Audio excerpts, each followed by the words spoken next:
this was going to happen.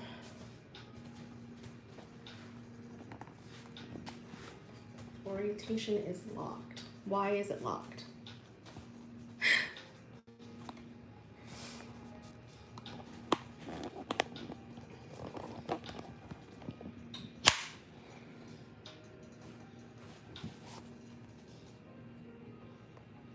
Do you want me to push the... No.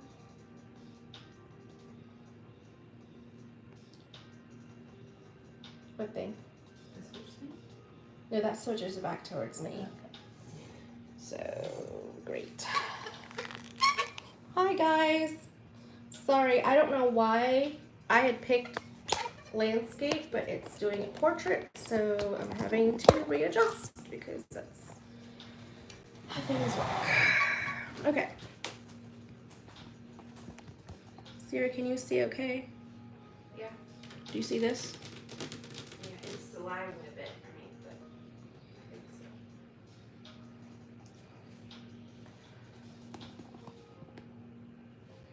Yeah, I can see. Okay. Oh, sorry. Sorry guys, I pushed it for landscape, but I didn't do it that way. So, sorry guys. Okay, so I am working on Sierra's dress. We're doing the cutting out video today. I may or may not be doing the sewing portion live because I just need to get it done. Her birthday is next. Did it reconnect? Did it reconnect? It takes a second sometimes. Did it reconnect now? Yes. Okay. Sorry guys. I don't know what's going on, but.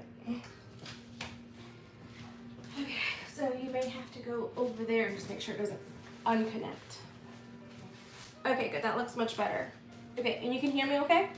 Awesome. Okay, so we're gonna go through the pattern. I forgot the pattern at the studio.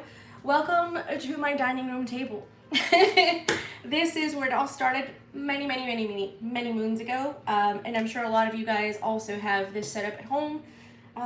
When you're not able to have a professional studio or a designated space for your sewing studio or your sewing space, you use what you got. So I think you might be going in and out. I'm going in and out. Yeah.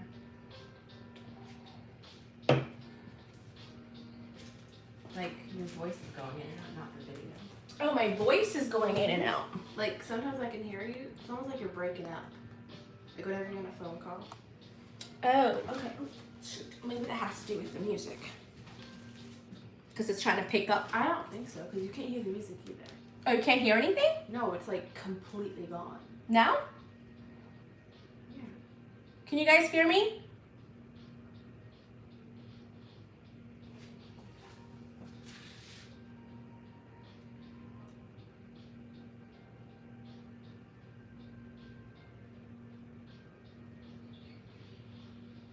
Okay, yes, I hear you. You hear me? Yeah. Okay, good. Awesome sauce. Awesome. Okay. So I don't have the pattern with me, but we took Sierra's measurements, and according to her measurement, which is a 32 bust, 26 waist, and 36 hip, she is a size 8. So what I did is I pre-cut the pattern pieces so it would be a little faster on camera. But here are the supplies that we are using today. So this is a pattern piece. I got more of them over there, but I'm going to show you guys here in a second. I have pinking shears. I have regular shears, fabric shears. This is the fabric that she chose. This is a regular quilter's cotton. This is the main part of the body, and then this is going to be the little accents. So like the facings, the pockets, all that. And then we got piping to decorate around, to like just accent around the pocket, just to kind of give it a little bit more of a pop. Matching thread for the yellow, matching thread for the gray. You could do a contrast if you wanted to. You're going to need a pin and some kind of pin holder. I like the magnetic one personally because if it if it drops all over the floor, I can just pick them up. You're gonna need some type of a measuring tape, a fabric measuring tape, like a body one that's like flexible.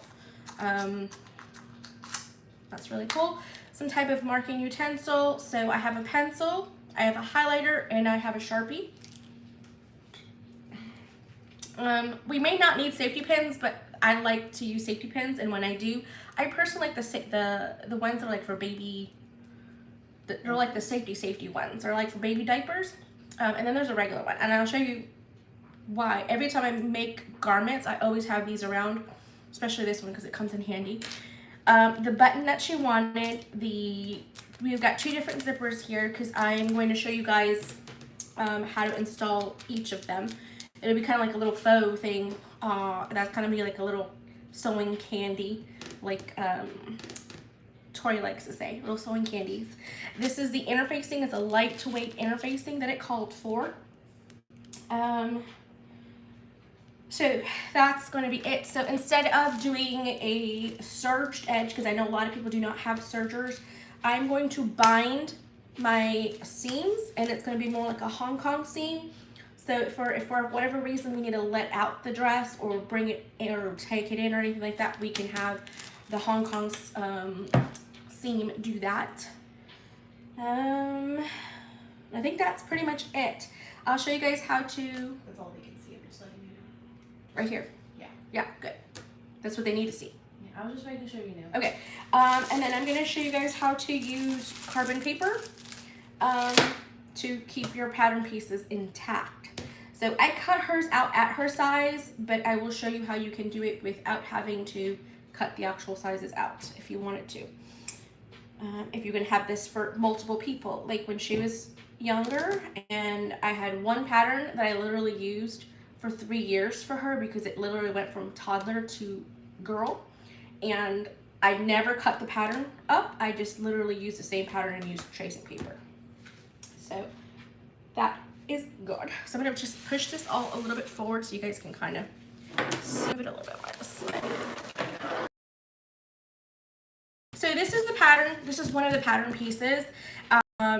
The pocket piece does not necessarily have a size. It's just a pocket piece. But you see how wrinkly it is? A lot of times when you get these patterns with a tissue paper, they're very wrinkly. So it's very easy to take to fix this. What you do is you take it to an iron. Is it disconnected? No, it's good. You take it to an iron, and a dry iron, and then you're going to make it flat. So see, I'm going to show you guys how I do that. I'm just going to go to the iron right here. I literally have the iron back here. I've got it all set up just like if I was going to be sewing at home. I don't have the sewing machine up right now. They can't see you out of your back. I know they can't see me. But, and right here is the pattern piece, nice and flat now. So as long as you don't use steam, a dry iron will get this nice and flat for you so that you can transfer all of your markings. So because we're working with a smaller pocket, like a smaller piece, I'm gonna show you guys a couple of things to take note of. So first, right here, it says place on straight of fabric, okay? So what that actually means is the grain line. So a lot of times it'll say grain line, it'll say straight of fabric. The older patterns have different verbiage because they are vintage. So this is a vintage pattern that they re-released. And my daughter loves vintage. She does. So right here are these little circles right here, right? Those are place marks. Those are very important. Those are going to help orient where this is going to land on the pattern piece itself. Just hit end. And so that'll help you understand where things are going to go. Right here is for a buttonhole for view 2. That's if you want to like a button on your pocket to kind of open and close it kind of thing. I don't think we're doing that. She likes free access to her pockets. And this is an exterior pocket on this one. It's not a pocket that goes into the side seam. They may have done it at that time, in that era, but I'm not really sure. I think this is just the style and the aesthetic of it. So that's what all that things. Now, for me personally, what I like to do when I'm working with a pattern piece and it tells me to cut out different things, like right here it says to cut 4 of fabric.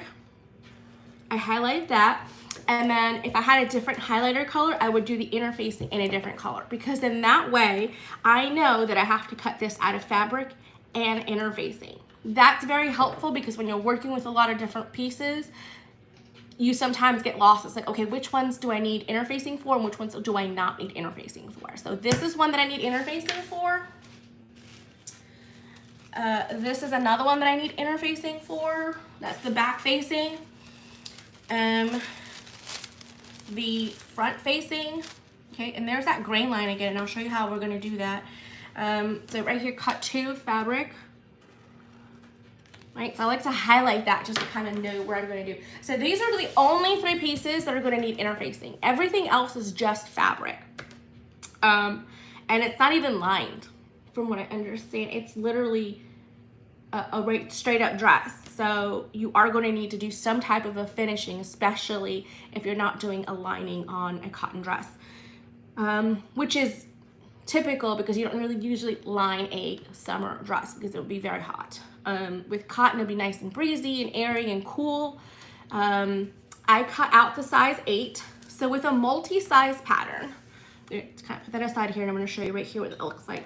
A multi-size pattern has different sizes in one. So what I did is I just cut around the size 8. So what that looks like is right here, you see that there's a 14, 12, 10, and 8. There was obviously smaller sizes, but the 14 is a solid line, the 12 is a dash, dot, dot, dot line, and then the 10 is a dash, dash, dash, dash, dash. Whereas the 8 was a dot, dash, dot, dash, dot, dash. So that helps a lot, especially since it's not a colored, with the different sizes being different colors. That helps a lot with you knowing which line you're actually cutting. So when it comes to getting into these portions here, it can be a little confusing to follow the right line if you just had it all being the same. So they did a really great job identifying that. I think that's something that came on further along the lines when printings got a little bit more sophisticated. But at first it was not like that. At first it was just all solid lines and you just kind of had to follow along with it. So another thing I like to do with my highlighter is mark out right here where it says size 8. Mark out where those marks are for the size 8. So sometimes if there's different, like right here, there's different dots. There's a dot for 10, 8, and 6. There's a different line right here for 10, 8, and 6. I like to make sure that I identify where my marks are for this size. All these dots are going to orient and make like a puzzle piece, and it's going to help put things together. A lot of times when you have dots, it's a flat alignment rather than a side alignment. And what that means, it's not a side seam, but this is going on top of another pattern piece. And it's meeting up somehow. Where the side dashes right here, the notches, those usually line up with a side seam of some sort where you're putting 2 pieces of fabric together, and those 2 have to line up with another one. I'm just gonna highlight this one and highlight this one because I know that those are kind of in the middle a little bit and sometimes can get a little lost. Yeah, a little lost. If you guys have any questions,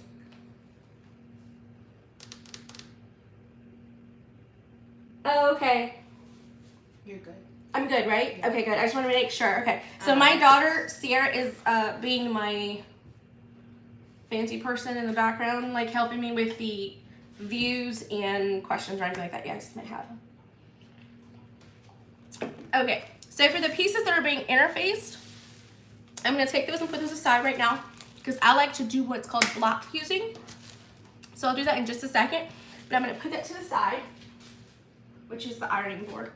And then I'm going to grab my fabrics and start laying everything out and showing you how I do the process. So I'm going to put this on.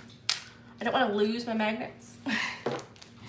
I'll give you guys some quick tips and things like that of what I do to speed up the process as well. Because when you're making dresses or garments, the cutting out is the most time-consuming portion. Especially with bag making, that can also be the most time-consuming part. And quilting, really. But quilting is a lot of different processes. Okay, so I have pre-washed and dried the fabric according to the care instructions on the end of the bolt. Remember when last week, if you didn't watch that video, go back and watch that live where I went through Joann's and showed you where different things are. I also showed you where the care instructions are for fabrics. So you got to make sure that you pre-wash your fabrics, because if there's any shrinkage that happens, you want it to happen now before you cut, then after you've cut and put everything together, and then it's kind of skewed a little bit. Okay, so you always want to pre-wash your fabric before you cut into it. Very, very, very important. All right, so I'm gonna grab these things, move these over here for just a second. Okay, so when you're laying out your fabric, when I refold my fabric, I always like to make sure that I put both salvage edges together, so that it looks like just like it did when it came off the bolt. So a lot of people ask, okay, what is a salvage edge? Okay, so the salvage edge is this edge right here that looks like it's a finished edge. It usually tells you the brand name, if there's any color that needs to be on there, like if there's like multiple colors on here, sometimes there's different dots with the color numbers and in the order that it was printed onto the fabric. That also helps you, my friend Shanova actually helped me learn this, but the dots on the side help you very much when you're looking to match things. So if you had this fabric and you had that little strip and you want to go back to the store to get something that matches it, then you could use those little dots as a reference. Yeah, so that's pretty cool. Okay, so this is a salvaged edge, and there's two salvage edges. There's one that looks just like the printed, but it's actually finished off. It almost looks like twill tape. And then the part that's actually printed. Okay, we're not using any of the salvage edge. The salvage edge is to help us understand where the grain line is. So the grain line runs parallel to the salvage. Okay, so the grain line runs parallel to the salvage. So note that when you're laying down your pattern pieces, that is where you're having to make sure everything is lined up. And I'll show you how to do that. When we are cutting out our pieces or doing any markings or transferring, anything like that, you're wanting to do it on the wrong side of the fabric. So right now the right side of the fabric is out, so I'm going to refold this so that the wrong side is out. But I wanted to show you guys what the salvage looked like. What's parallel? Parallel meaning it's a continuous line evenly across that never intersects. So this is not parallel. I forget what that is. It's the other word. Huh? Perpendicular. This is perpendicular, and then this is parallel. Okay, so perpendicular will go against or away from the salvage, and then this one goes along with the salvage. So parallel goes along with it.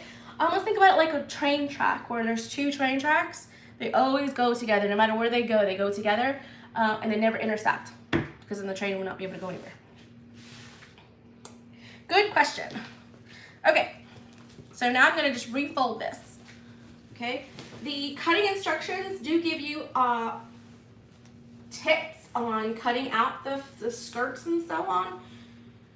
But first I'm just going to do this here like this, and I'm going to show you how you can work it out if for some reason you have pattern pieces but no instructions.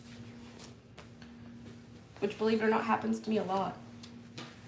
Why? Because I keep pattern pieces. I don't usually keep instructions.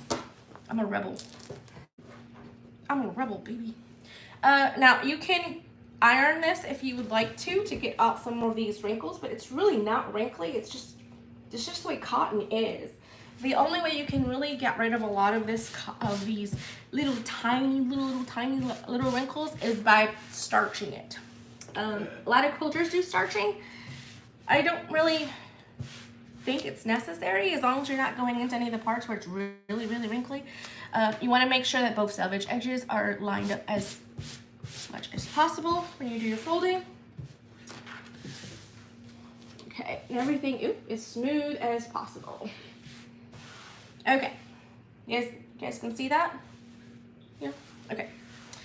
All right, so for our pattern pattern pieces, I always like to start with my biggest pattern pieces. So for this pattern, it's the skirts, which ironically enough, with dresses, most of the time it is. Okay, so here there's two skirt pieces. So there's one skirt piece, and this is the front because it has the pocket placement. And this is the skirt back, and it has the pocket placement. So the pocket kind of lands on the side between, like it kind of cradles both the front and the back. That's a design. It's not like a pocket like for aprons that are right straight in the front or like on the side. So it's a little different, but that's okay. On the directions on each pattern piece, they're going to have different instructions. So this one here says this is the center back seam, okay, and then this is a side seam. Right here is placement with the straight of fabric. Oh, I'm sorry, you guys can't see that. It says placement on the straight of fabric, so that means it's going to go like this. It's going to go parallel. As you can tell, it's going to run off. I don't know if you guys can see how it runs off right here. So we are going to have to refold this, which is not a big deal, just letting you know. And I'll show you how to do that, okay? So that's the back piece. I'm going to take it and put it aside for right now because I'm going to work with the front piece, because the front piece has to be on the fold. Not every front piece is always on the fold, but this one is on the fold. And it says, let me see here. No, it says to cut too. There's none on the fold. It's just the front piece that's on the fold, or the back piece. One of those two. Anyway, none of these are on the fold. That's awesome. Okay, so leave open above notch on left side. Got it. So pretty much just telling you from here on up, it's going to be open because that's where we're going to insert our zipper so that you can get in and out of the dress. The back or the front? This is the front. But if I'm not mistaken, it's a front opening. Okay. Because of that little button thing. Okay. So that's that. And also on the pattern pieces, they give you these informational things right here. And it actually gives you information on how to do your measurements, and then also how to do a little bit of grading. So if you had different sizes, how you can make everything kind of work together. So grading? Yeah. Grading is going from one size to another. So for example, if for some reason Sierra was a 34, 32, 36, but the size 8 does not go to, it's not as big as 32 in the waist, then you'd have to cut out a larger size in the waist, but the bust and the hip would stay the same as a size 8. So what you do is you would, before you pre-cut anything, is you would take it and you would slowly go from size 8 to size 12 to back to size 8. And you make that as seamless as possible, so then that way you can merge those two sizes together effortlessly. So you're having to do less altering later on. And that's actually something that a lot of people have to do. Sierra's very fortunate that her measurements usually line up pretty well with the fabric, with the pieces on the pattern. She does have, with the exception of her hips are usually a lot larger, but usually her bust and waist are very proportionate in reference to pattern pieces. So pattern measurements, excuse me. Very proportionate. Yeah, you're very proportionate.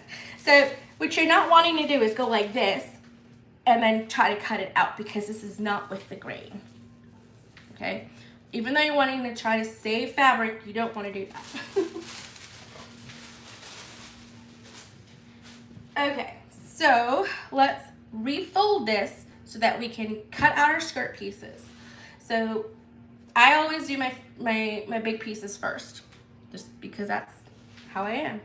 All right, so what we're gonna do, because we still gonna have our selvage, is we are going to take this and then we are going to, instead of folding it hot dog style, we're folding it hamburger style.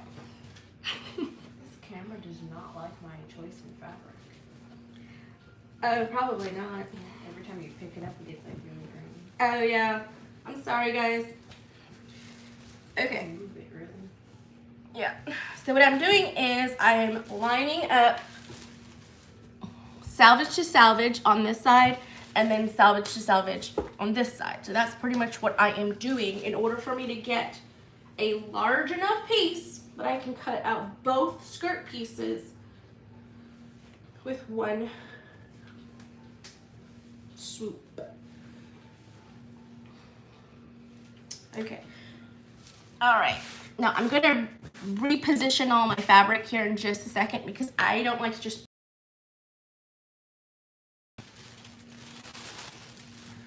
let's say like this,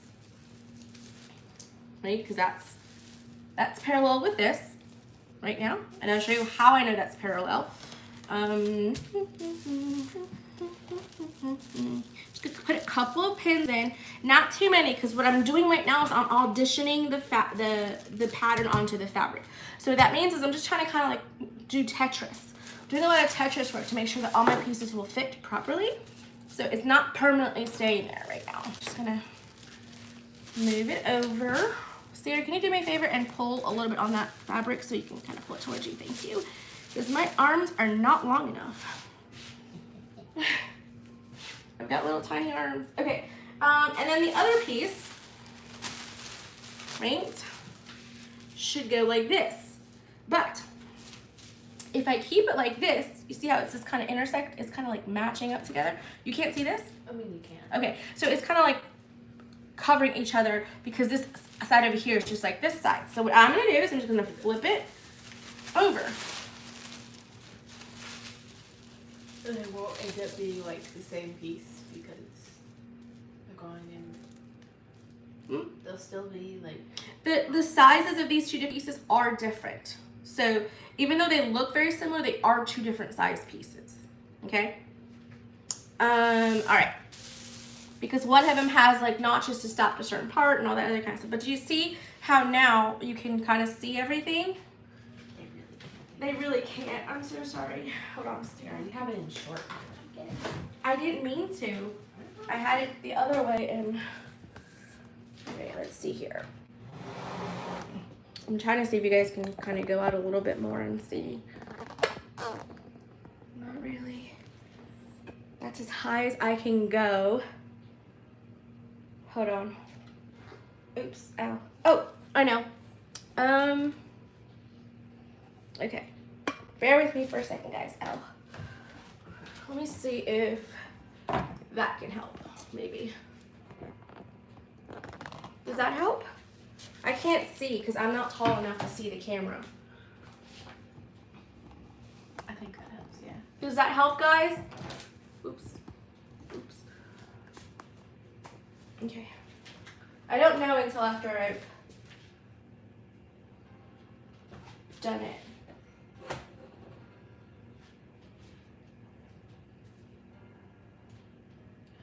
This is also the kids' what you call it? Storage room? No, not like this is their craft room. This is a dining room, a craft room, a school room. We homeschool, so they do their schoolwork at the kitchen table. We do everything at the kitchen table. It gets well used. Right? It does. All right, hold on, let me see something.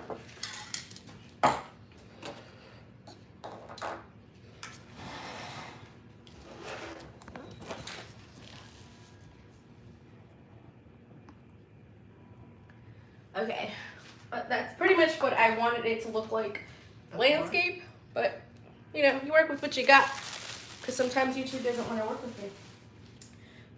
So just so you guys know, completely on topic but off topic, the universe has not wanted me to do this video today. Because everything that could have gone wrong today has gone crazy. First, my car started acting up, then it was just a lot of stuff. So my car's actually at the shop right now. My husband had to get me from the shop, bring me back here so I could set up everything here. I couldn't do this at the studio because we have 12 amazing campers who are very enthusiastic during the Harry Potter week. So that's kind of not able to do that at the cutting table at the studio because it's out in the area where all the kids are. And then, what else? YouTube's not working right. My phone wasn't working right. The phone, it's just a lot of stuff. A lot of stuff. Miss Tanya Green says hi. Hi, Miss Tanya. How's that grandbaby? Okay, so I am going to go ahead and realign this, and I'm going to show you what I mean by this parallel from here, okay? So I'm going to take this pin off. Okay. So get yourself a ruler, not just a regular ruler. You're not, I'm slapping things down everywhere. You're not really looking for a fabric one or a flimsy one right now. You really need something that's sturdy, like an acrylic ruler. And what I'm doing is I'm measuring from the edge here to here. So I'm making sure, okay, perfect. So right here, it's 9.5. So I'm just gonna put that pin there and leave that there. I'm making sure that later on, down over here, that's also 9.5. So from this distance to here is 9.5. From here to here is 9.5. And then over here, it's just a little off. So I'm gonna push it out just a tiny, tiny bit. It's 9.5. So now this is actually perfectly straight on the grain. Because I'm using my grain line as a measurement from this here, that works really well. Okay, so now I'm going to go ahead and pin.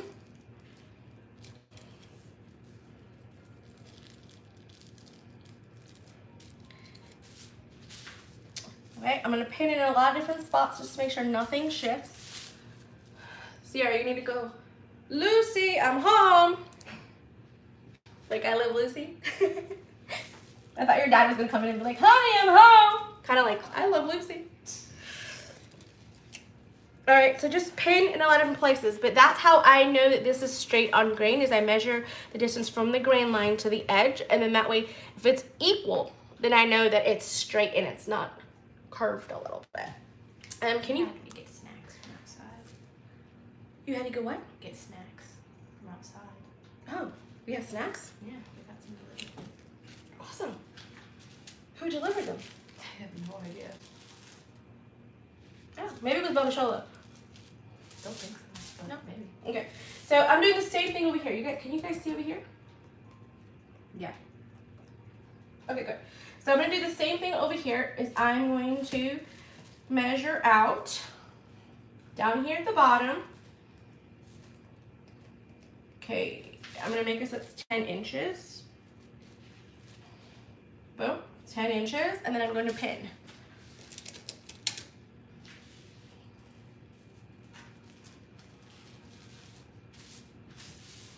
I'm going to pin right here, right here, right here, so it doesn't shift. Like this bottom part won't shift, but if I need to shift the top a little bit, I can.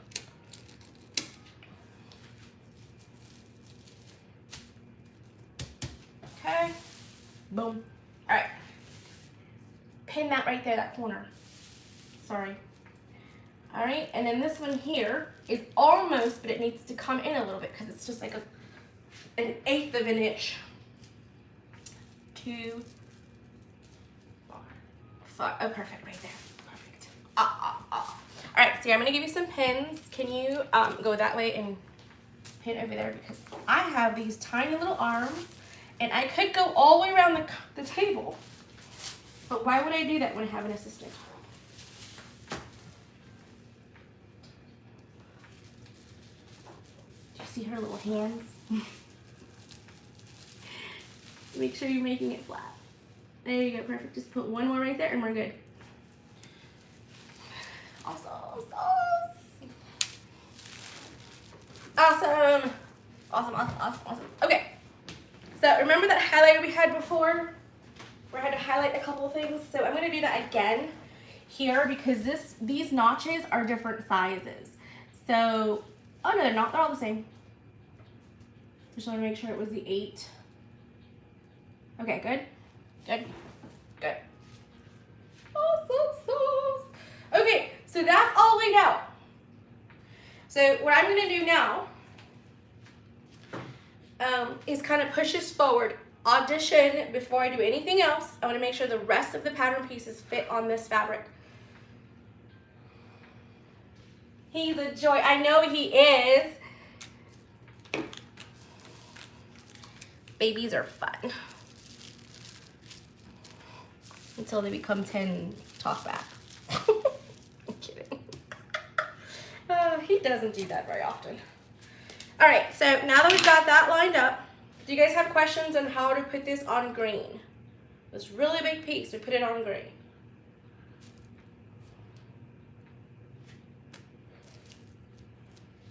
Push it that way for me, please. Push, push, push, push. Keep pushing, keep pushing. There we go, good, awesome. Okay, so now we're gonna lay out the other pattern pieces. I am not putting the facing on this. Ooh, I'm really knocking into this thing. I'm so sorry, guys. I'm not putting the facings down on here because I'm not doing the facings out of this. I'm doing the facings out of the gray fabric to kind of get a little bit of contrast around the collar. So wonderful. So all we need now is the front and back pieces. So this is the back bodice, and this is the front bodice. This is the one where I said was on the fold. But do not be fooled, people. It's not this fold. It's not this fold. It's the fold that would be parallel with this side here, okay? So this one I'm just gonna set aside for just a minute, and I'll show you how to correct that or make the adjustment for that pattern piece, okay? So this one here, this is the straight of line grain. So it is, huh? At an angle. At an angle, that's right, it is at an angle. Very odd. Very old, very old. So that's at that angle, okay? So this one here, you need to have enough here to make sure that when you put it on the fold, this direction, lengthwise and everything, that this is going to be long enough to put it on the fold. Does that make sense? I don't know if it makes sense, but okay, so that's like that. So I'm gonna really try to push this. You did what? I'm gonna do this. Yeah. Oh yeah. Go ahead. Make it work. Perfect. Awesome. So here's that grain line, right? And here's the selvage. So what I'm gonna do again is make sure that it is lined up again. So this doesn't go all the way to the end. So if I had a longer ruler, I could do that. But since I don't have a longer ruler, all I'm doing is taking from the edge, lining it up, making sure it's 90 degree. I'm just marking it with a pencil. This will go away. And that's another reason why we do it on the wrong side of the fabric. And it's still not enough. So I've got to do it again. Right there. Okay. Aha, because I can't only go but so close to that. All right, so now this is at 12.5. That is straight. And I mean barely over here, so I'm gonna probably pop it up just a tiny. What do the marks that are intersecting? Which ones? The ones on the pattern. Intersecting. Okay, show me what you mean by intersecting. Oh, it's right there. Oh, the circles. Oh, gotcha. So that is the center front line. So it's telling you that this is going to be the center front. After everything's folded and buttoned and everything, this is going to be the front of the bodice. So if you had something that had a particular print on it and you wanted to have like something be in the center, you would know that this is going to be your center front, so you can line it up with it. Okay.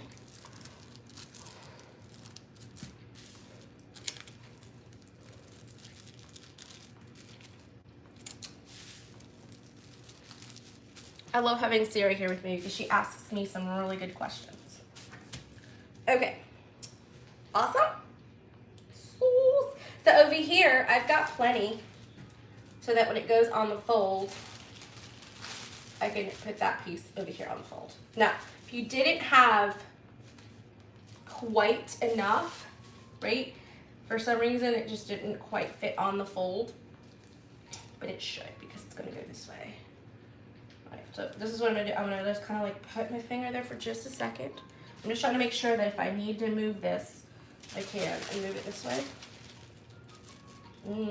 You see that right there? That's gonna cause a problem, unless I do it like this. It gets cut off. What gets cut off? At the end there. But it's gonna be open, and then we're gonna put it flat. Does that make sense? Yeah. Okay, because this, when we undo this section here, this is gonna open, and then we can make it hot dog style, and then put this on. And that's why I made that line there, so I would know where the center was gonna be, to see if I had enough room over here. Okay? All right, questions about the layout so far? This is gonna come out of this piece over here, so I'm not necessarily do it. But here's what I like to do, because sometimes I get a little cut happy and I'm just gonna cut right across, trying to get to this piece here. So I'm gonna put this, piece here, right? But I'm putting it on with different color pins, just as a placeholder. I'm not actually putting it down to cut it. I'm just doing it so that I know I need this fabric for something. Like, do not move, do not pass go. Okay, all right, awesome. So that's the layout of all of the fabric pieces, with the exception of this one. I'll show you guys that one here in a second. All right, usually the bodice is what has the most complicated markings to transfer. And so this is where you're going to need to have a good marking pen. Dry erase, or not dry erase, but air soluble does not really work here, because by the time you go to sew this, it'll be gone. So air erasing pen. So it's a pen that when you mark on the fabric, after like 15-20 minutes, it disappears. The mark disappears. So you want to have a water-soluble marking tool. A water-soluble means that when you wash it, it goes away, but it stays until you wash it. So you need to have something like that, okay? You could also use a pencil, or that. What I don't suggest doing is using a Sharpie over here, because that's all inside of the thing. Out here on the side, if you're wanting to trace it with the Sharpie, you can, because this is all the seam allowance. And with most patterns, you have a 5/8 of an inch seam allowance. So if some people ask, okay, so what is 5/8? Great question. So I'm gonna put 5/8 here so you guys can kind of see it a little bit better. So I'm gonna show you what 5/8 of an inch seam allowance is, okay? So we're gonna say that this is the side of the fabric where we're gonna cut. And then I'm gonna do 5/8. 1, 2, 4, 5. No, this way. 1, 2, 3, 4, 5.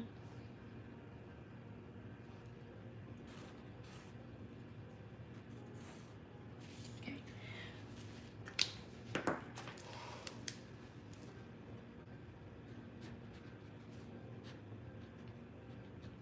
Okay, that's the distance of 5/8. Can you see that? I think so, yeah.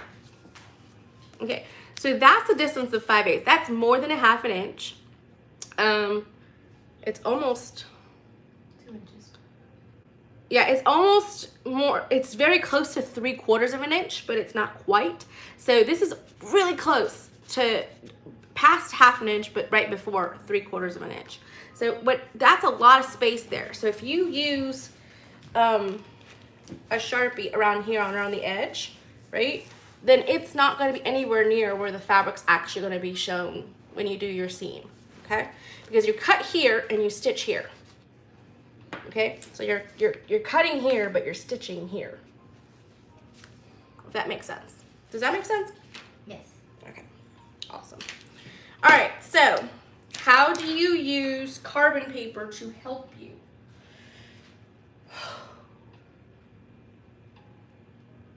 Okay. This is where technology has been amazing, right? I know you guys know what carbon paper is. Maybe not. Hopefully. If you don't know what carbon paper is a piece of paper that on one side has a black, almost like pencil. So it's not graphite. Graphite, yes. It has the one side has graphite and the other side is just nothing. So I'm gonna show you that. I'm gonna just pull one out. You can get it in larger sizes than A4. A4 is just regular printer paper. I like to get the A4 because it's more economical. And most of the times I can move it around and use it with what I need to. All right. And then with this pack, it came with some fancy tools that are somewhere around here. They're all the way down there.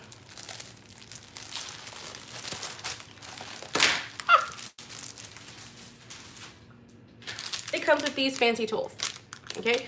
These different ends, and this end's here. Some are thicker, some are longer. It's okay. Use whichever one works for you. Some are thicker, some are smaller. Some are thicker, some are smaller. I don't like to use the ones that are too thin because it cuts through the paper, right? But the thicker ones don't cut through the paper, but they still do the same thing. So you got two sides. You got a dull side and then a shiny side. The shiny side is where the graphite is. Okay, so imagine that I haven't cut this pattern piece out yet, and I'm putting it onto another piece of paper or fabric, muslin. Muslin is just an inexpensive cotton. That's all muslin is. Most of the time I would go to a muslin before I went straight to a fabric, but because I'm very confident in Sierra's sizing and I pretty much know, because I've made a lot of dresses for her, that most of the time these work out pretty well, so I don't have to do that with her for this particular dress. So what you do is you slip this underneath.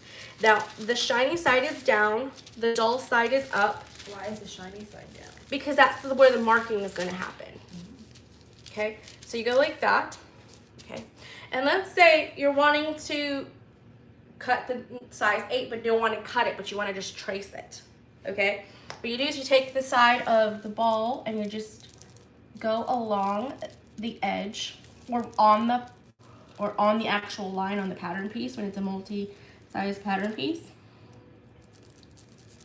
Okay, and you go like that, and then I like to go ahead and put a little line where my notches are just to kind of know where those are going to be, and then you take this off. I'm going to lift this up for just a second. Do you see how that happened? Right? So they transferred the mark with the carbon paper right underneath it. So the great thing about the carbon... What the... Was that a fly? Yeah. Oh, okay. I was like, that must have come in when you opened the door. It's still bothering me. All right, so there we go. There we go. There we go. There we go. There we go. Perfect. Okay, so that's what you would do there. Okay, so right here, I would use the carbon paper for that. I would use the carbon paper for this. But the dots and so on, I'm not really. Why not? Well, you can, but you have to transfer the dots to the other side anyway and the lines. So at this point, I'm just gonna do the dots the way I normally do the dots without the carbon paper. Because if it's a lighter fabric, the carbon paper can bleed through into the body of the fabric. So like this is the main part. And this is a seam allowance, but this is not a seam allowance. This is not a seam allowance. So any marks you do here in the center may go through to the other side of the front of the fabric, and therefore when you wash it or anything like that, the next time it'll bleed through and it'll make it look grayish. Does that make sense? Because this is not a permanent marker. Like permanent marker, when you wash it, it's not going out. It's not going nowhere, right? But if you do it with this graphite paper, it could get sooty and make it look dirty. Isn't it different from pencil? Yes, the carbon paper is more potent. Got it. Okay. Because it's loose. It has to be soft in order for it to transfer on the paper versus the lead of the pencil. It's pretty consistent. It's pretty, you know, solid. All right, so I'm gonna show you how I'm gonna do transferring my dots and all that kind of stuff. I don't know about you, but my back is killing me already. All right, so. I'm lucky I get to sit down. I know you do. All right, so here's what we're gonna do. I'm gonna use a pen to show you guys, but this pen is a gel pen, so it's not gonna do any problems, hopefully. Cross my fingers. So you guys can see what I'm doing. Because I could do pencil, but I don't know if it'll show up. Okay, so for right here where it says size 8, I'm gonna put, actually no. I'm gonna show you exactly how I do it. I don't do any of that marking until a little bit. I'm gonna show you why.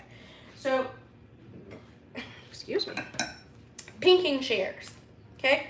Pinking shears. People say that pinking shears will have it so the fabric doesn't fray, so you don't have to do a serge edge. I'm gonna call BS on that. Does not work that way. This helps fabric from fraying when you're handling it, when you're sewing it. So after you've handled it for a while, it doesn't fray as quickly, especially if it's a loose weave, like a linen or a canvas or something that's like has a thicker thread count and it's a lighter weave. It's not tightly woven together. It starts to fray. The pinking shears will help prevent that from fraying as quickly. But when you wash it, it will still fray. Okay? And if you're wondering what is fraying, I'm going to show you on this fabric because I don't want to have to pull that one out. But you see all this right here that's happening? That's all fraying that happens when you wash, is this. This is all fraying. I could cut all this off, put it in the wash, and it will come out like this again because it's not, the weft and weave is not locked in so that it no longer gets loose when it's washed. So that's what frayed edges look like, okay? You use pinking shears, it avoids that from happening as you're handling it, but it does not prevent it from happening when you wash it. I'll have to do one of those as a candy, as an experiment, right? All right, so that's there. So you could use pinking shears to do that. I like pinking shears when we're doing, like we're cutting back the seam or anything like that, because this works really well, especially with curves, to kind of do those little notches that naturally happen when you have to snip into curves. It's like a 2-for-1 kind of thing, but you don't necessarily need to have these. So that's just a bonus if you don't have fabric shears. Can you show them again? Because you were kind of cut off. I was? Yeah. You have to get like really close to the middle. Right here? Yeah. Okay, so these are pinking shears. They're like little zigzags. Okay? And the really good ones have like a little ball bearing right here. It's really cool. So it's like right there's a ball bearing. Those are the good ones. If you find them without a ball bearing, they're not good. Okay, let me go to my fabric shears. All right, so what I'm gonna do is I'm gonna cut this out. You're probably like, what? Yeah, I'm cutting it out. Straight up, just the way it is. Most of the time, I would say don't cut with the pattern piece, trace and then cut. That's great advice. Amazing advice. Listen to said advice. If you are not confident in your cutting skills, trace and then cut. I have been cutting for many, many, many, many, many years. See, how old are you? About to be? 16. Okay.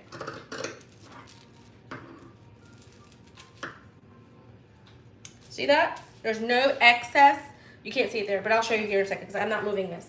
But you just have to work around it. You work around the fabric. You do not move the fabric. As you can tell, I'm not lifting the fabric off the table. I am having my scissors flat against the table and I am cutting. Okay? Get as close as you can, and then shift a little bit if you have to for the angle. If these were smaller pieces that I'm cutting, then I can kind of move it around because I've got it pinned. But because I've got all those big pieces there, I don't want to mess with that.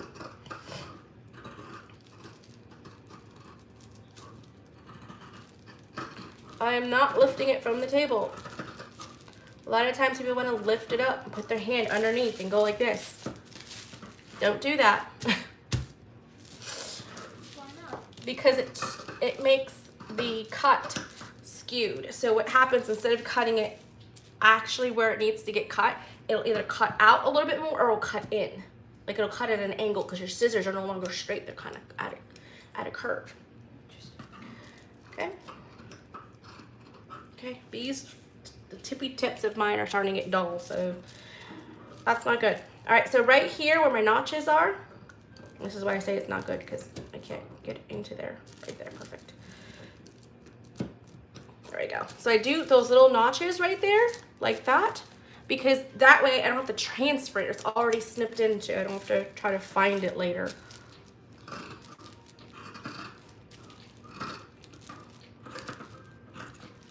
Okay, now we are going all the way around.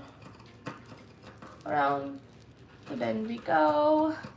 Blah, da, da, da, da. Okay, so I got to there as far as I can go.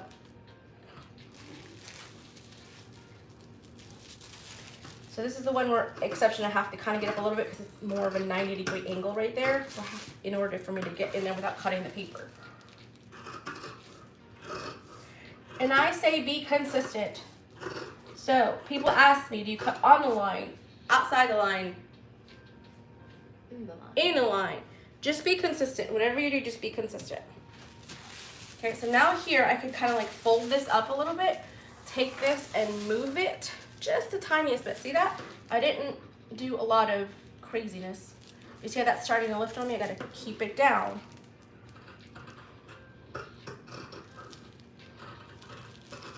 Y'all, if I wasn't on camera, I'd have this all over the floor and I'd be just cutting. Okay, so right here, it's a really crazy angle, so I'm just gonna cut out away, and then I'm gonna come back so that after I've cut this free from the rest of it. See that? That's only a little bit of waste that I'm really having at this point. So now I can move it and get it right to the angle that I need it to make sure that I do the cut properly.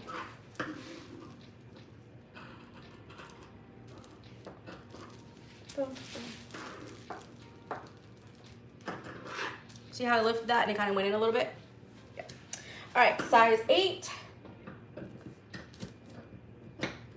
Snip that one there. Snip this one here. Okay, go around and snip all of your notches.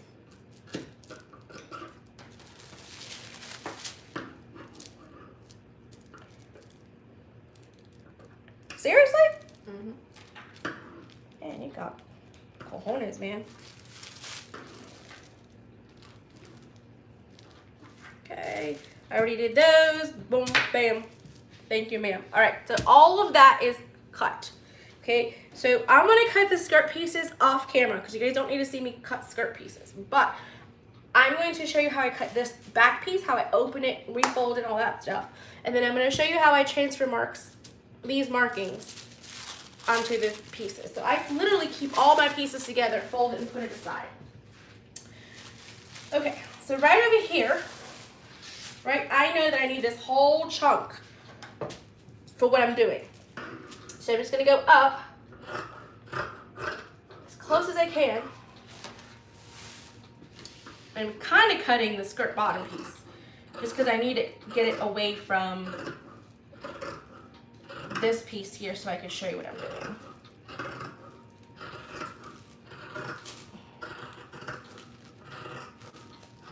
Nice long cuts. You don't want these little feet. You don't want that. We don't want Edward Scissorhands. We want nice long strokes. Okay. So right here, we go boop. See that? I have freed it. on the rest of this. I'm just gonna take this and put it aside. All right, Sierra, just pop that over there off the table so that we can concentrate on what we're working on. It's pinned, it's not going anywhere. We are good. All right, so I'm gonna unpin this. You guys can see, right? Okay. This is my salvaged edge. Put that to the side, open it up, fold it onto itself, like so. See that? And I want to really make sure that I have plenty of fabric. Now, when you fold it onto each other, you could have it that this side is longer than that one, so it's no longer straight. So what you do is measure. So when we're measuring, I'm measuring from here to the fold. That is 9.5. Shanova's is high. Hey, Shanova, and that's 9.5. I folded that beautifully. All right, so we've done that. Now we're gonna take this and put it right here on the fold. Boom, right there. I literally, it's like magic, guys. Look at that. It's perfect. So it's on the fold, not over the fold. It's right on that fold and right up to that line. But again, if I needed to just have a little bit of a nip in here, it's okay. I have 5/8 of an inch seam allowance. Okay, so I've got a little bit of fudge room right there, but I don't need it. So now this is going with the grain line. So now I can go ahead and pin it in place.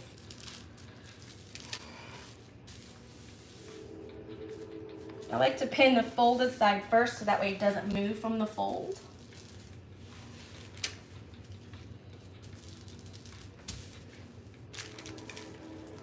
Choo-choo. Fun fact, we live next to train tracks. And a rock quarry. So the rock quarry, sometimes you know where it sounds like a bomb went off and it went and or the whole house shakes. It's an explosion where they're breaking up rocks Is that what under the ground. Mm-hmm. I was wondering why there's so many piles of rocks. All right, so there's that right there.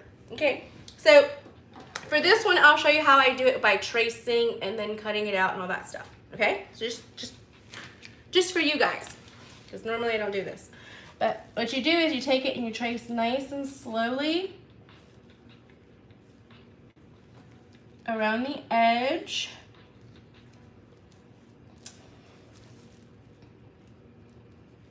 Yes, I am doing this with a Sharpie. Why are you doing it with a Sharpie? Because it shows up on camera. I mean, kind of. It doesn't? It doesn't not. Oh, when I move it out of the way, you'll really see it. Yeah.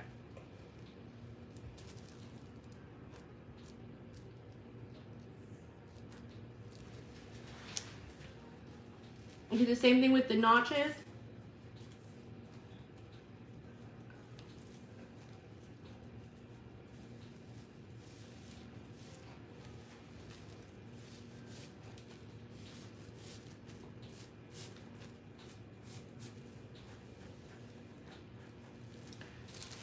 Yep. I'm trying to make sure that the notch marks bleed through, so then that way I'm not having to do the notches again. All right, so now I have traced it all on the exterior, not the inside. Remember, we're not doing it with Sharpie. Just take these and pull them aside for a second. Okay, take it off. Oop, this one, take it off and repin to cut. Always cut your fabric with pins. Do not cut without pins. That's one thing I would say don't ever do, because if the fabric shifts, then you have an uneven or no longer proportionate piece because it could have shifted a little bit. All that. So now, because the marker is obviously thicker, I'm going to cut inside the line. But if I wanted to, can I cut outside the line? Yeah, as long as I am consistent.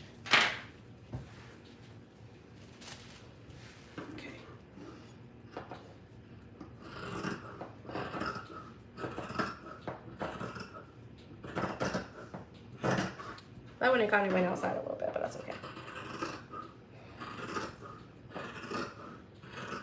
Nice long cuts. When you get to these little pieces, don't be tempted to go up and cut. Keep it as flat as you can. It's lifting up a little bit right now because it obviously needs to go underneath the fabric. Okay, there we go. There it is. So now I'm gonna go through and do my little notches. Why don't you do the whole triangle thing? What triangle thing? Like, why don't you cut the triangles? What triangles? You know, the notches. Oh, in and out like that because it's just some more work. And it doesn't really make too much of a difference. Now, sometimes people or patterns have that the triangles are out rather than in. And you can do that too. I'll show you right here on that one. Hold on. I'll come back to that. Okay? We will come back to that. So now that I've cut it out, I still have to transfer all of my pieces, all these things. So now I have to repin it to transfer all my markings. Transfer all these markings. This is a dart. A dart is when it makes it from bigger to smaller. So at the back of the waist, a lot of times, if you have a dress or a blouse that is really like baggy in the back, right? That happens because your hips are larger than your waist, and it needs to kind of get tapered in a little bit so it kind of fits in snugly rather than just being all straight on a curved body. Because we are not boxes. We're not boxes. Even though my measurements sometimes say I am.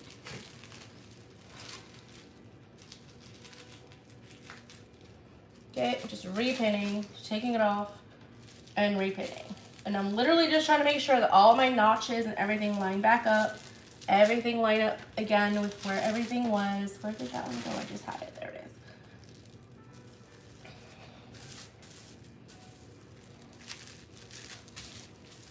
is. Okay.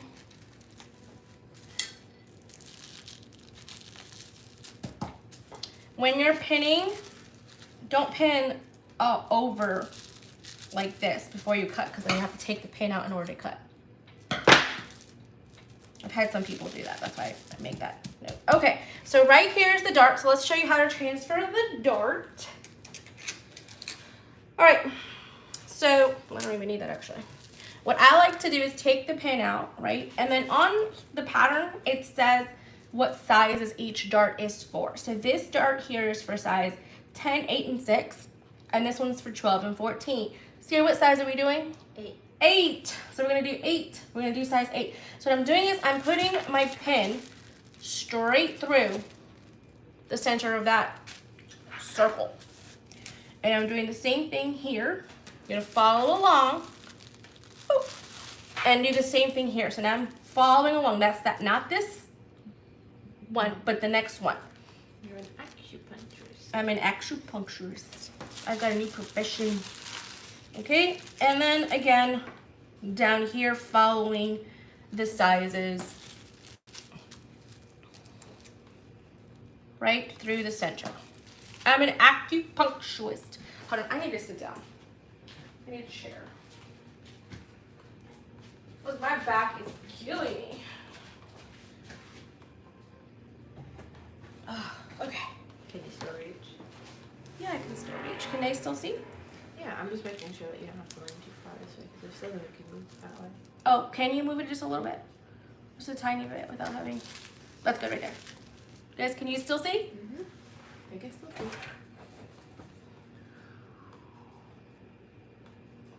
Awesome. Okay, so what I'm doing now is I'm folding this back and I'm making a little tiny dot right there and then a little tiny dot on this side.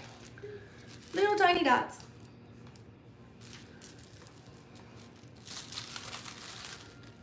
Boop, boop, boop. Little tiny dots where the pin is going through. So you see those little dots, and then you can kind of reinforce if you need to. There's that dot. Can you see the dots? Yes. Awesome. So now we're gonna go to this one right here, and I'm gonna get this dot and this dot, and that dot, and that dot. Right there. Those two are done. I can take those pins out. Okay, this dot. See, I work my way from the bottom up, because if I started up here, then I couldn't pin down here. And then the possibilities of all this kind of shifting is higher. So the less unpinning and pinning I have to do while I'm marking, the better. So I'm just gonna put this one right through here so everything stays together. Right, and I'm gonna transfer, boop, boop, boop, because we need to know these dots too. Okay, so I'm just gonna take this pin out. What are those dots for? I think this is where the collar goes to. So the collar goes to the front. So this is the back. So this is the back of the collar. It's an open split collar at the back, so it doesn't it's not one continuous collar going all around. It's like one half then another half, so it kind of gives you a little bit more ease for movement and not being like so tight back there. That was the style of this one. It's an open one. Okay, so we're gonna go like that. Good question. Go like that. Okay, again, starting from these and moving our way back. Okay, go like this. Boop, boop, boop, boop, boop, boop. And that's why I love these long pins, because if you have those little tiny short pins, this is very hard to do with keeping it still in the fabric. Like you wouldn't be able to peel it back and it still be in the fabric poking out. That's why I love these pins. These are the Dritz 1 3/4.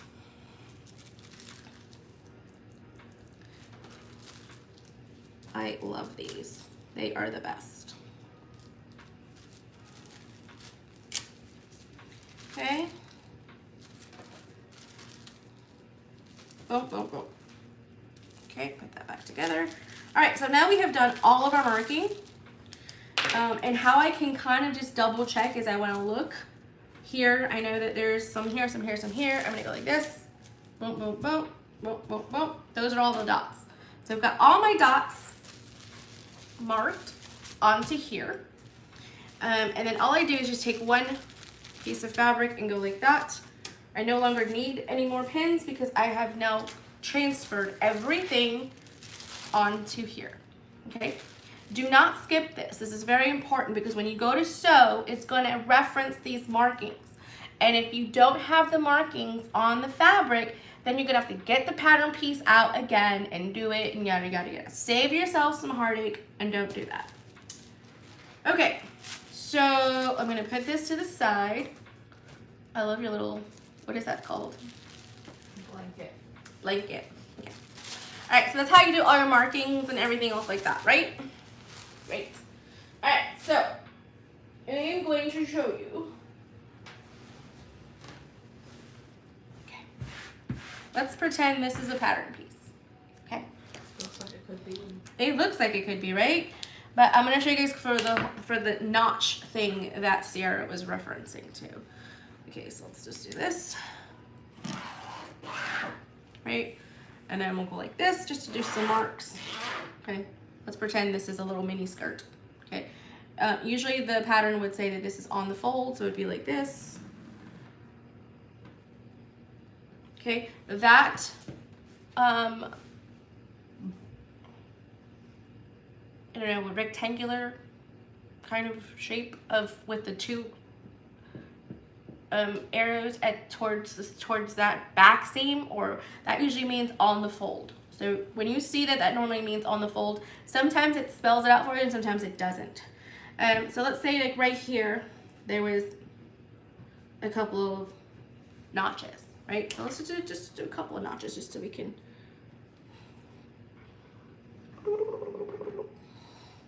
All right, and then we'll put some going out, because some patterns used to have that too. Okay, so some patterns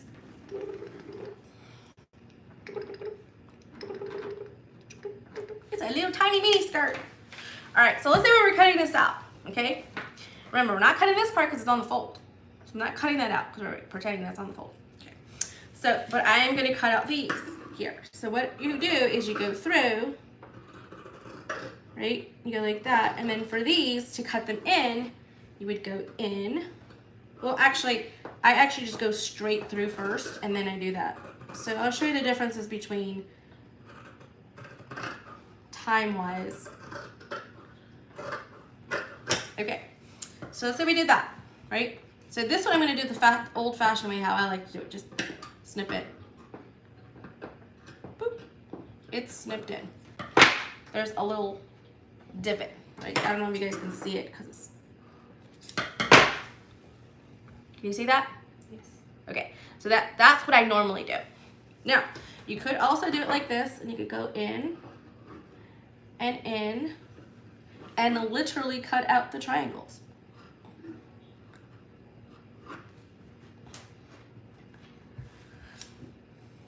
Okay? Pretty obvious, right? All right, so now we're gonna do the one up here. So the one up here, the ones that stick out, you could do this sticking out even when they're in like this. It's just a preference on how you like to do it. Go like that, and then you go out, out, and in. Okay, and that's how that notch would look like. Because it's a double notch, you don't have to go in and then back out. You could just go straight across. Because if you do that with all of your double notches cutting out, then they all look the same. So just putting it together is really easy. The only thing with this here is unless you have a serger, after you've put your pieces together, you have to cut that off to have a consistent 5/8 seam allowance, especially if you're really new at sewing. So, you know, that has a little bit there, right there. Right here, these cutting into, you know, if you start really working with it, it can kind of start fraying a little bit and everything. Again, if you don't have a serger, that can kind of compromise the integrity of the fabric. Whereas that tiny little notch doesn't do as much as these two when it comes to later on having to finish off your raw edges. Good? Awesome. Okay, so that's what notches, okay? Showed you how to transfer your notches, how to transfer your dots. Now let's show you how to do your interfacing with pattern pieces that need interfacing. This is how I personally do it. With the dots, is that all you have to do for The dots? darts? Yes, you don't have to connect the lines. So later on, what's gonna happen, you're so smart. So later on, what's gonna happen with the darts, stay. So see, those are our two darts right there. You can kind of see it. So you can go through and with a pencil, I don't suggest doing this with a pen or anything that's gonna stick. You could go like this and trace out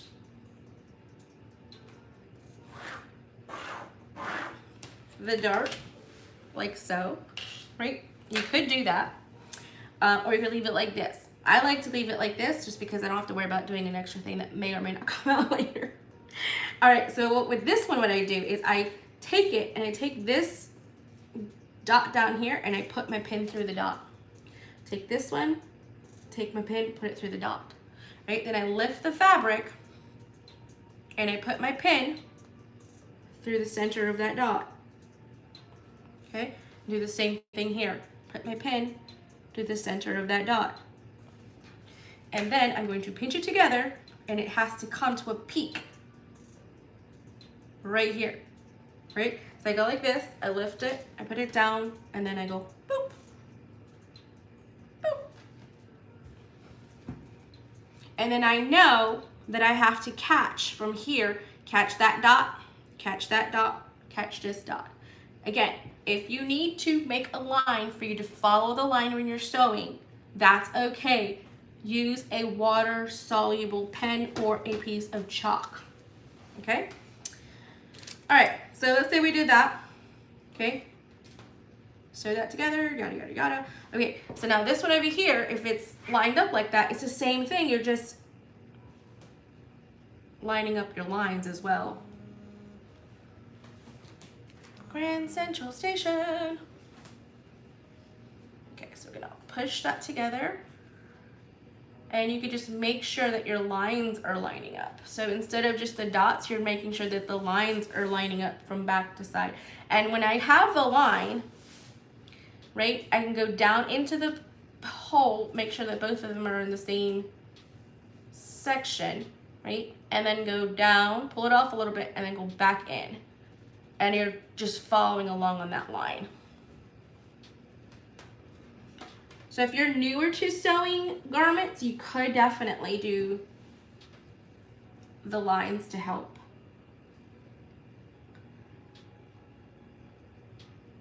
Boop, boop. All right, and then now, boom. See that? And then it's gonna stop right there, that little pink dot. So that's how you would do that. So you could transfer the lines, connect the dots however you want to, or not do it. If you're not used to doing darts without the lines, please add the lines. Just use a water soluble pen, because even those little dots that I did, you can kind of see how they're poking through the fabric. You can kind of see it. Can you see it? Those little tiny dots. Yeah. Yeah. So see how? Not really, but yeah, but I see them. So just imagine if I did that with a Sharpie or something that doesn't wash away, that's gonna get seen. So I did my little tiny, I did as small as I could of dots, so that's gonna be okay because it's gonna be on the seam itself. Okay, good questions. All right, just putting all my pattern pieces together again and pinning it. Because literally when I'm done, I always keep all my pattern pieces together. Sometimes when you have like 12 or 14 pattern pieces, everything can start looking the same and you're like, ugh, this is not good. You know? Mm-hmm. Okay. So, all right, so for our pieces that need to get interfaced,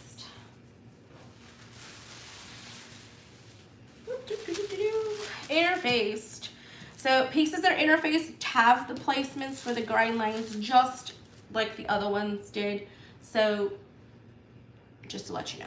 Okay, so this square piece here, the pocket piece, you need to cut out 4 of these, but you only need 2 of them interfaced.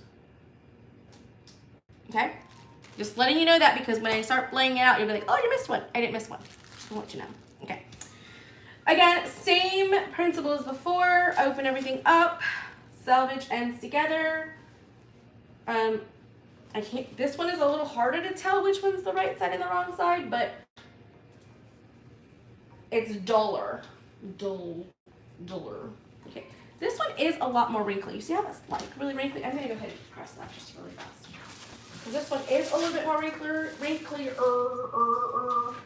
than the other one. you sweeped, right? I did sweep. Great.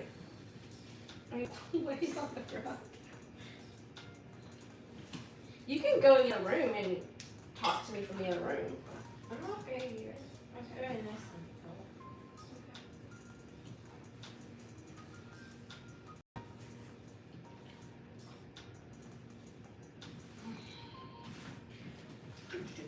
I guess you're gonna call Daddy when the car's ready. Because he has Dad's number, not mine. Uh-oh. Alright, my iron has to heat up. Come on, iron. Any questions while I'm ironing? I didn't go anywhere, I'm still here, I'm just ironing.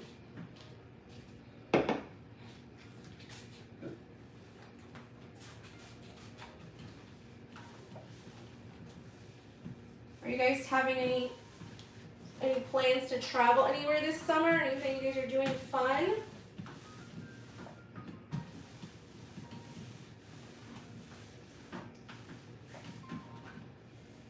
what are the letters for? Which letters? The big bold letters on the pattern. Oh, good question. Those are the letters associated with the pattern pieces. So on the pattern directions, right? It references everything by the name that it is, like front bodice, front facing, back facing, but it also references it with a letter so that it makes it easier when you have a lot of different pattern pieces. Like let's say there's, like you had one that had different styles, like you had 4 different styles of a dress, but it all came in one pattern, and you had 4 different bodice types, right? So style A would have certain letters, style B will have certain letters, and style C would have certain letters. Sometimes they'll be the same, like if the front is all the same but the back is different, then the bodice piece will have, you know, letter number A, B, and C, right? Because it goes with all 3 views. So that's a good question. It really helps referencing pattern pieces, especially when things start looking the same. What does it mean by front facing? Front facing is the part that's going to go to the front of the dress where the button is going to go. Right? So it's the facing is going to make sure that when you're looking at it, it looks. What did I do? I don't know what I did. You ironed it. I know, but it doesn't look iron now. I was like, I don't know what I did. It was kind of like hanging off. That's probably why.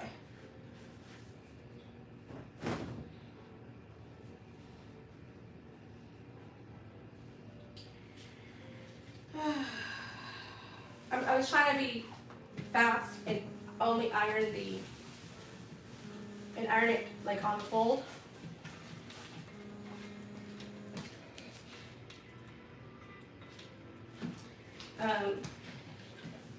Trying to do fast, you know, iron it on the fold, but really just iron it single. Makes things a lot easier.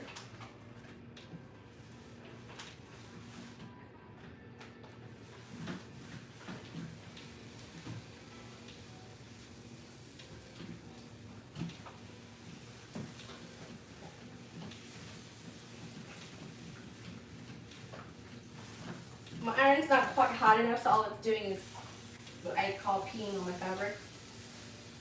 It's just dribbling on the fabric.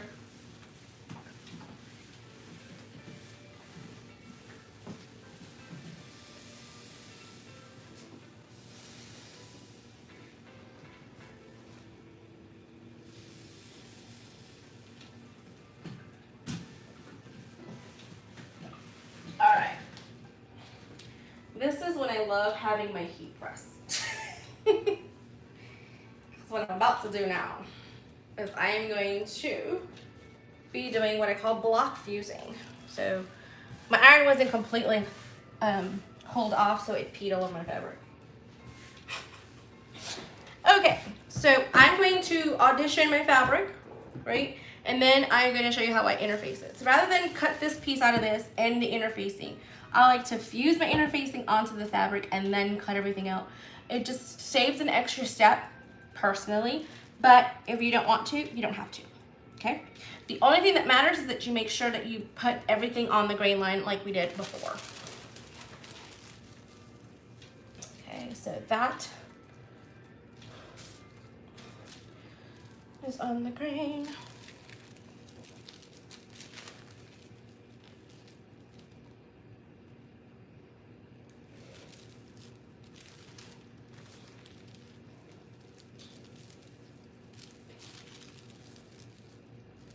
See that? You gotta kind of like move things around and audition things.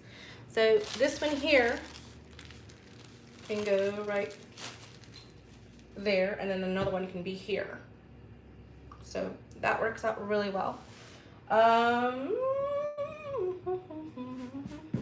Interfacing a pocket. I mean, yeah, I guess so. All right, so I'm gonna move this down just a tiny bit so to make sure I can still have some over there. And I'm just getting a rough estimate as to where my stuff's gonna be. The pocket is perpendicular. Yay, thank you. Okay, so I know that I need to have interfacing. I'm just kind of like sketching it out for you guys to see. I need to have interfacing from there to there.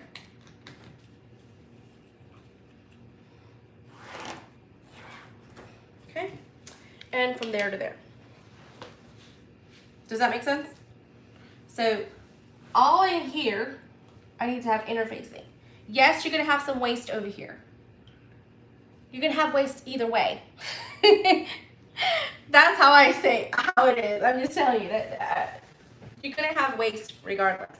So now what I'm gonna do is I'm gonna pick up the pattern pieces, leave that like that, facing.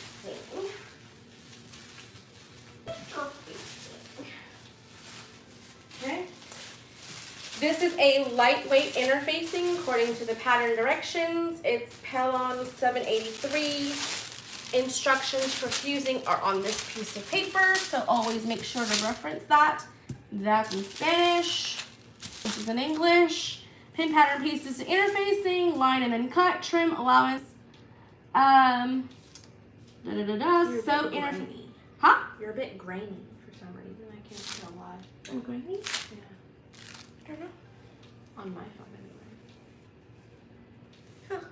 So this is a sew-in interfacing, not, I repeat, not a fusible interfacing. Just so you guys know. What's that mean? That means you have to sew it on. It's not just, Oh, we got fusible. no, it didn't call for fusible. Oh, okay. Okay, so here's the salvage. So this is where things are going to be just a little bit different because this is a salvage, that's a salvage. I'm going to lay that right on top of each other like so. I'm going to overestimate just a little bit with what I need. Like that. And then fold it this way. Now, you're probably thinking, does the salvage matter on interfacing? Absolutely. With garment making. Does it matter when you're bag making? Not really. So I'm doing that like that, and then I'm going to fold it here. See, like that. Put it on top of each other.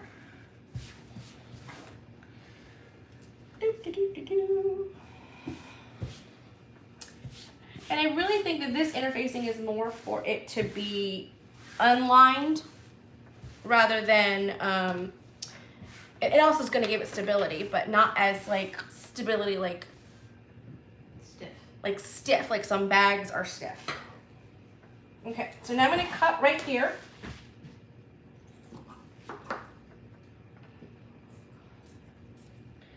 Just cut off the excess just so that I know what we gotta go. And this is extra. All right, so then we got that going on there. Okay, move this down just a tiny bit. Move that down. All right. So, slightly pick this up and shimmy it. So everything is flat. Okay. Can you guys see that very well? Yes? Mm-hmm. Like I said, it's still a bit grainy, but I think that's just because the camera doesn't like the fabric we have, so anytime you move it, It could be our internet too. could be. Daddy changed the internet box, so sometimes that makes a difference. Oops. Am I back? Alright, so now we've got everything there. Now we're going to lay everything out and repin it. Pin, trace, cut. Or pin and cut.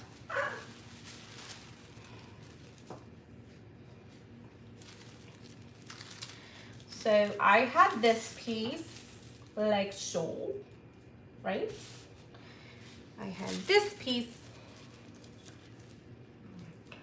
like so. And then I had this piece.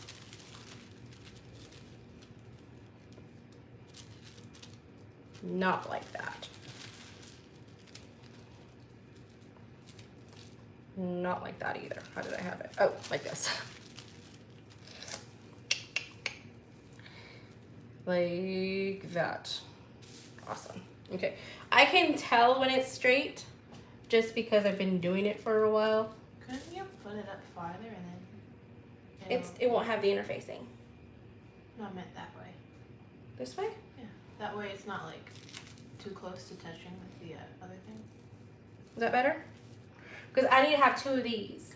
Not on interfacing, but just regular fabric. So I don't want to crotch too much. I have enough, but that's fine. Because sometimes you don't have quite enough. Now, here is another secret. Hand me that right there.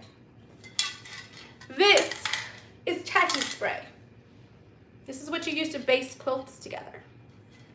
So, I'm going to do something that is a little unconventional, but it totally works because that's what I do. All right, so I'm gonna take my pattern pieces off for just a second. You're like, why you just did that? Yes, I know. I know. I'm gonna fold this back. We want to do this in a well-ventilated space. It's silly string. It does look like string. All right, so I'm just gonna kind of smooth that out just a tiny bit, and it's tacky.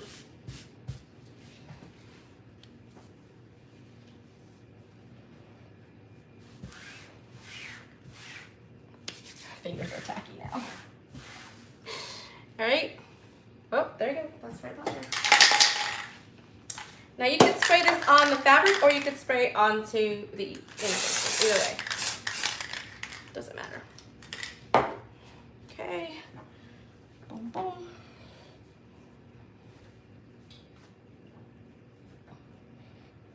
This piece here. I'm going to see in just a second. There we go. Yeah, I like it better on the interfacing personally. Because even though it's not fusible, right, this will wash away, by the way. This is not permanent. This is just a basting spray. See that? And then I'm going to take this and I'm going to turn it over. And do the same thing on this side. So what essentially I'm creating is a fusible interfacing. Yeah. Because I'm good like that. Because I'm good like that. Because I'm chill like that. Okay. And that's also why I made this, the interfacing, just a little longer than I needed it to be, because I knew I was going to fold it over here. Why are you folding it over? Because then it gets adhered to both pieces. Because I need two pieces of each pattern piece. Does that make sense? Yeah. Now you just make it nice and flat.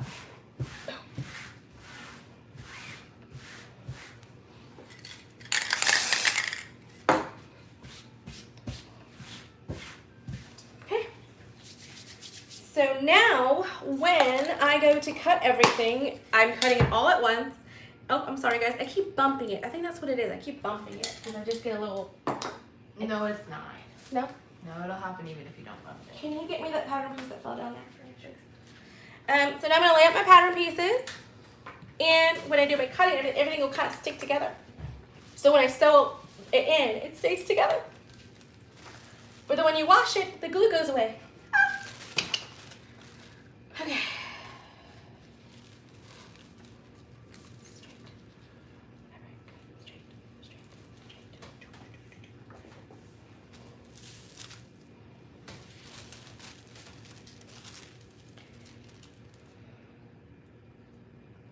Okay. Bam. Voila! Magic! Okay. Pin, cut, trace, pin, cut, pin, and then cut. So just pin it.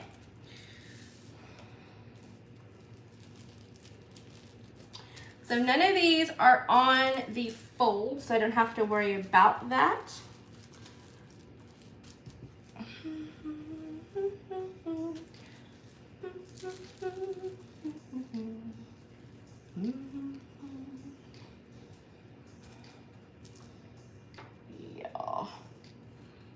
good. Right. There.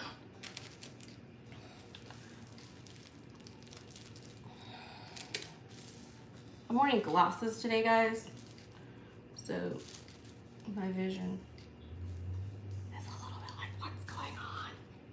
It's kind of strange because glasses are supposed to make everything stop saying what's going on. I know, right? But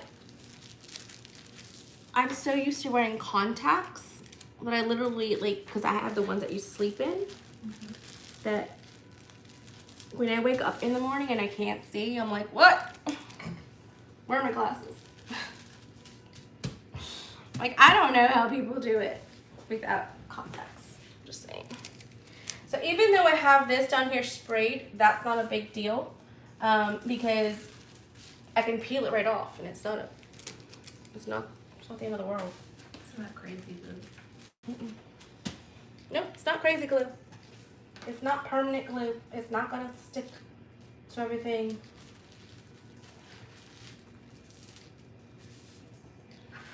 Bump this over just a tiny bit. Right there. And you see those ones? I hate those. If it wasn't for the fact that I'm literally at the house and I can't be picky too much with what pins I have, I would have thrown those away. Because those are ones that get mixed in from other people bringing stuff into the studio, because I do not buy pins like that.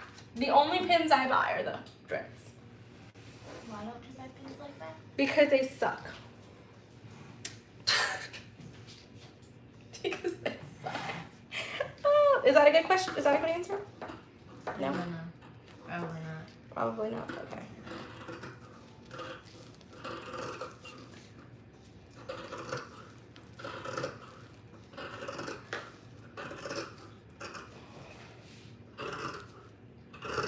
So see, I am literally cutting through 4 layers. I'm getting all the layers that I need in the interfacing as well as the pattern pieces. The interfacing pieces will stay on because I glued them. Not glued, but basted. So then that way everything's nice and happy and together. But you know what's not happy? My hands. Because it's all sticky. When I spread it out, you know? I don't know why you did that. I don't know. Because I wasn't thinking. I should have spread it, obviously, after I laid the fabric down on it, but no. Okay.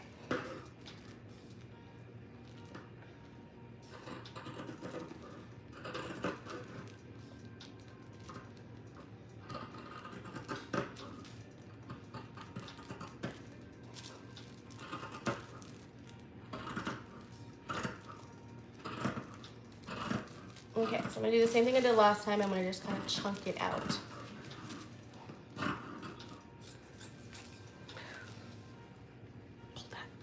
Look.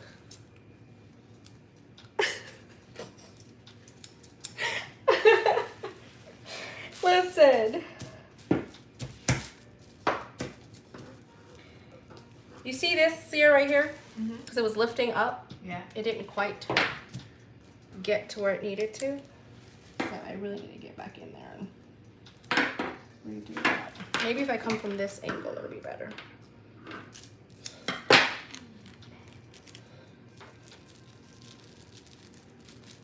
Pin a little bit. Ow, just stabbed myself. Biscuits. At least you're not bleeding. Well, I could be. My hands were so tough because I constantly stab myself. I don't know, I think it's the glue. You think it's the glue? I don't even have glue on this hand. Well, yeah, but Oh, God, I thought that was my soda. it wasn't. I panicked for like 2 seconds. Did you see me? I was like, oh, I did. my soda. Your soda. It's not over there. It's over here now. Over here. Okay. All right, so I can unplug the iron now because we don't need the iron anymore. And as y'all know, I'm hot-natured as it is because I'm hot like that. That was a good one. That was a good one. So the iron produces more heat, so therefore I stay hot. And then with all these lights on, like, literally above my head, it's great because you guys can see what I'm doing. I can see what I'm doing, but I am burning up and sweating. Daddy was really confused one day whenever it was hot in the house and I was like burning up. And I turned off the lights of like whatever room I was in, other than the living room. But I turned off all the lights. And Daddy was like, "What are you doing?" And I said, "I'm hot." And he looked at me like I was crazy. And then I had to explain to him that the lights are making the room very hot. Mm-hmm.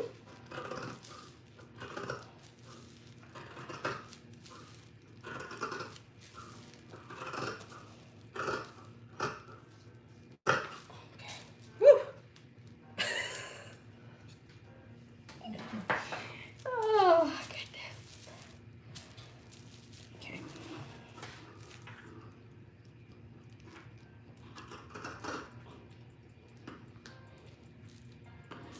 This is when I need George's laser. Because I can cut stuff on the laser with cotton. But her laser is like so much bigger than mine. It's like twice as big. But I can still cut this piece out on the laser. I just have to program it into the program. That sounds like it takes work. Yeah, it does. But the good thing is that the technology now for lasers is very similar to an SVG for like a Cricut. So if you know how to use a Cricut, you can use a laser. Okay, that's all those pieces. I'm gonna go through and do my little notches. Notches.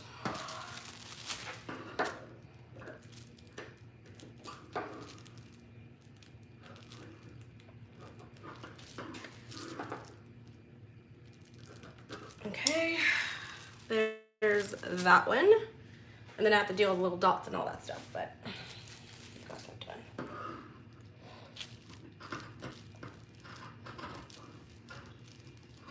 And we are almost done, guys. I might quickly whip out the skirt pieces just so you guys can see all of it cut out.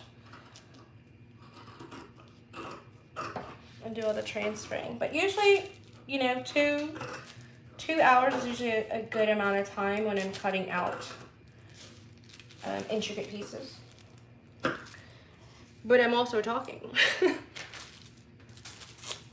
So there's that.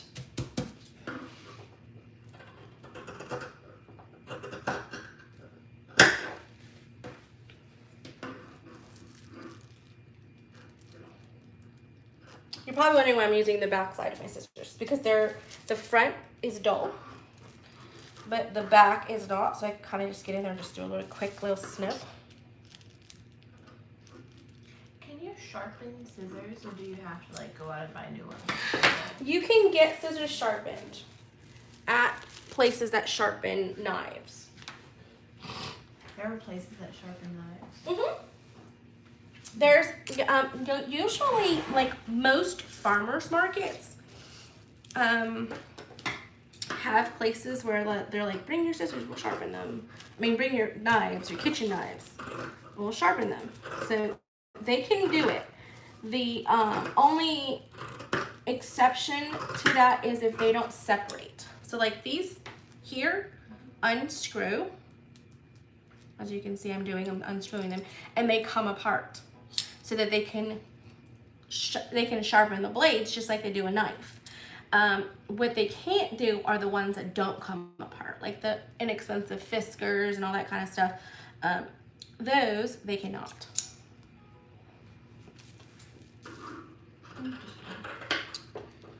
Yep.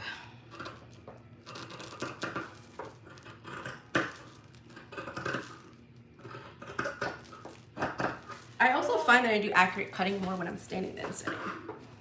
Yeah, because you have more leverage. What about the pinking shears? Those I have not found anybody who can actually Sharpen? sharpen those, because those are a little bit more, you know, those are like in and out, in and out, in and out. Tori did a video on how to do it, but then like 2 weeks later they were dull. Interesting. Yeah, it was funny.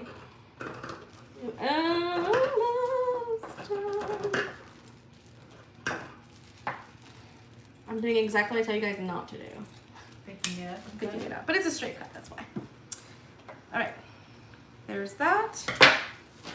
There's that. Those are those pieces. Now I'm going to take this off and cut my other 2 pieces. I think I should be able to get that right out of there. Bam. Just like that. I just have to peel the interfacing off of it.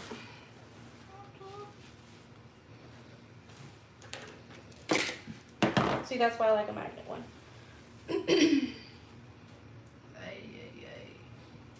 Oh, it's okay. I know it's okay. It's still a messed up. Yeah. It's okay. It happens. Messes happen. Boom. Just like that. Just like that. Boom, shakalaka laka, boom, shakalaka laka. Okay.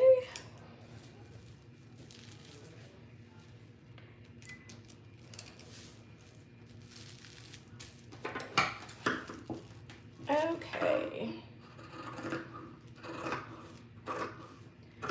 So do you check to see if the meat is thawed out that I took out this afternoon? Should be. It's been thawing out for about 2.5 hours, so. I think I'm gonna do some chicken and noodles. Chicken and pasta with some broccoli.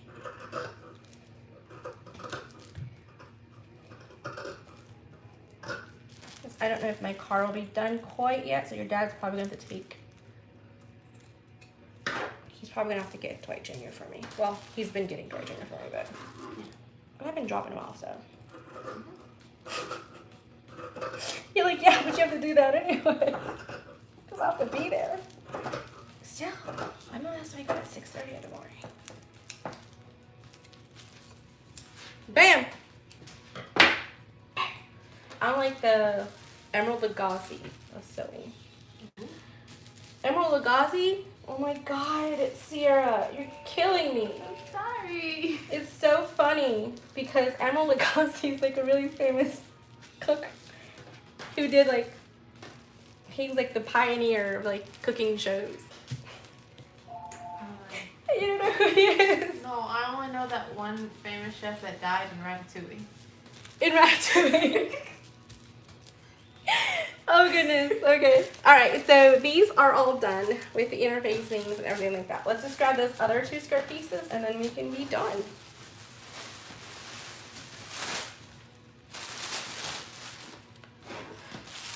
Here, grab that. Can you help me on that side and can you like pull it open for me? Yeah. There we go. There we go. Oh, that's nice. And yep. Awesome soft. Lay it out flat. Okay, just make sure it's flat and you're good to go.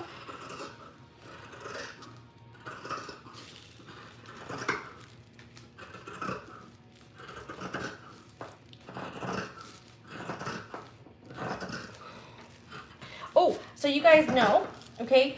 So, just as a quick tip, when you do skirts that are like this, that are on the bias, after you've assembled the skirt pieces together, hang it on a hanger. And what happens is if there's going to be any stretch at that point in time, it happens then. And then you can trim it up and make it even again, if that happens. Because it does happen, because of gravity. And you want that to happen obviously before you finish and hem it because you don't want it to be uneven when you're wearing it. Why would it be uneven though? Because sometimes it stretches, it pulls more in one than the other. Gravity is gravity. I don't know what to tell you. Gravity is very odd. I don't know how gravity works. I just exist with it. Fair. As long as this is flat, then I can. Be careful with your drink. You mean this one? Yeah.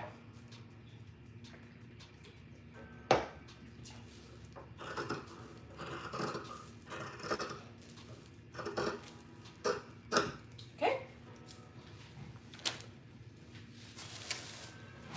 I'm gonna save those little scraps. I'm gonna make it like a little, one of those little purses, like the little round purses that like Coin draw up. purses? Yes. Actually, I can put it on the gray fabric because it'll really stand out in the gray fabric. Guys, you don't even know how excited she gets over stuff like that. She's amazing. She's so easy to please. I mean, better easy than hard. Yeah. She's always been very easy to please. As long as mommy made it, she likes it. She was never one of those kids that were like, I don't want to wear that. You made that. You didn't buy it at the store. She never, ever, ever, ever, ever did that. She always wore all the pretty dresses that I made her. Probably because I didn't have pretty dresses in stores. Oh, that's true. Well, not in your size, because they were always like huge on the top. Mm-hmm. Or if they Tiny on were, the bottom. yeah, or if they were, what you call it?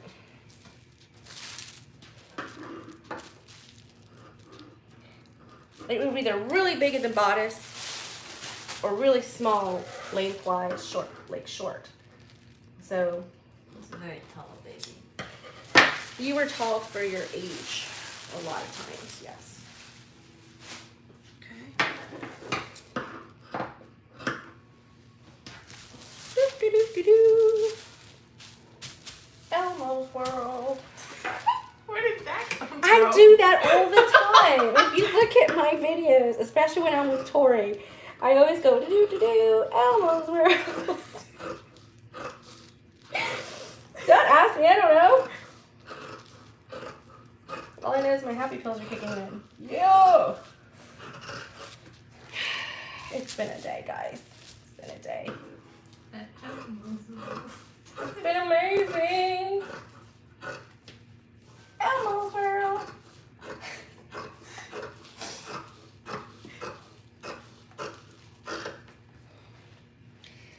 Okay.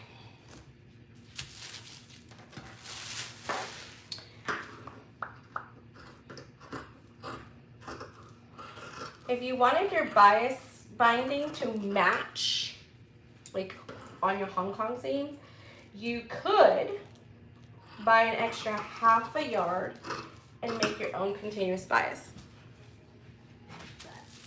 But that's just like too much work for me. I'm already working hard as it is. Also probably a lot more waste. Maybe not, but Not the way you do continuous bias. no, I guess not.